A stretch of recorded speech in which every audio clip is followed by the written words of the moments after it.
Vous avez écouté la douce voix de Santa Maria à mes côtés. Hola. Santa Maria, c'est à toi. Hola, niños míos, c'est ta Santa Maria de las Pacotillas, ta chroniqueuse sans queue ni tête.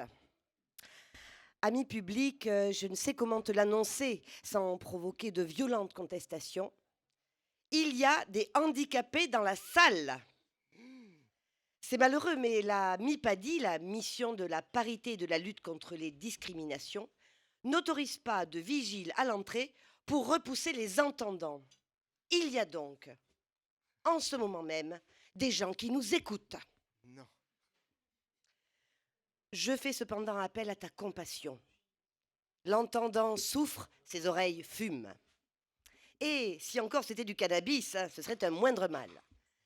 On ignore trop souvent le calvaire des oreilles qui sont, et depuis toujours, reliées directement à l'anus.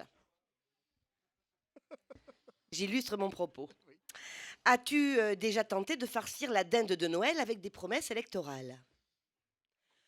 Entends-tu brailler le barbu à front bas quand il fait sauter la petite vertu de l'infidèle? As-tu tenté de parlementer avec la boîte vocale de Pôle emploi? Depuis les dernières élections présidentielles, nous voulons à tout prix rejoindre le peuple des sourds, y compris à la rame, y compris à la nage, et même si on échoue dans la Méditerranée. Alors, devenir sourd, enfin un vrai projet politique? Oui, mais comment? Alors la proximité et la vétusté des centrales nucléaires nous avaient paru pleines de promesses. Grâce à une forte explosion de champignons, on obtient un meilleur quota de sourds à la naissance. Malheureusement. Malheureusement, ce n'est pas sans poser certains problèmes. Un des plus ennuyeux étant les pathologies associées. Ben oui, hein, c'est un problème. Un enfant qui naît sourd et privé de ses mains est condamné à se débrouiller comme un pied. Heureusement, nous avons les nouvelles technologies. Les écouteurs sont nos alliés. Enfin bon, quand je dis nos alliés, sonde magique, ok, c'est des Anglais. Mais Sennheiser, c'est des Bosch, hein, quand même. Ceci dit, le résultat est là. 10% des moins de 25 ans ont des pertes d'audition chroniques. On peut être plus ambitieux, on peut enfoncer le clou. On lui préférera cependant les écouteurs. On les fixe à la superglue et on pousse les décibels. Dès le plus jeune âge, on peut abrutir l'oreille droite avec du Marine Le Pen, tout en détruisant l'oreille gauche avec du Manuel Valls. Et ça, crois-moi, c'est du son stéréophonique parfaitement synchronisé. Pour ce qui est de nos vieux, car oui, le vieux s'agrippe, fallait pas le vacciner. Les vieux, donc, ont le tympan de plus en plus fragile au fur et à mesure qu'ils prennent de l'âge. Le plus souvent, il suffira de leur hurler dessus. Les maisons de retraite ont à cet effet des personnels remarquablement entraînés et inventifs.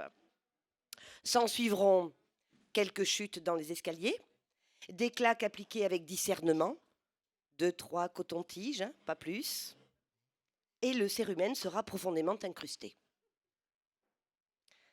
Par prudence, le ministère de la Santé réfléchit quand même à un usage systématique du mégaphone. Oui, parce que le vieux, faut s'en méfier. Moins malléable que le jeune, il fait le sourd, il fait le mort, mais il ne tient pas toujours ses promesses. En conclusion, je fais appel aux chiffres qui témoignent d'une volonté nationale dans l'assourdissement des populations. 2 millions de Français sont exposés dans leur travail à des niveaux sonores dangereux. 7 millions de Français vivent dans des zones de bruit excessif.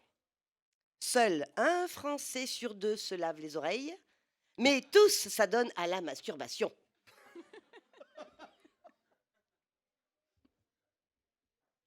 Et si cela ne suffisait pas, l'État s'engage de manière radicale à ne plus rembourser les frais de santé. Voilà, parfaitement, voilà où nous en sommes. Le programme est bien avancé.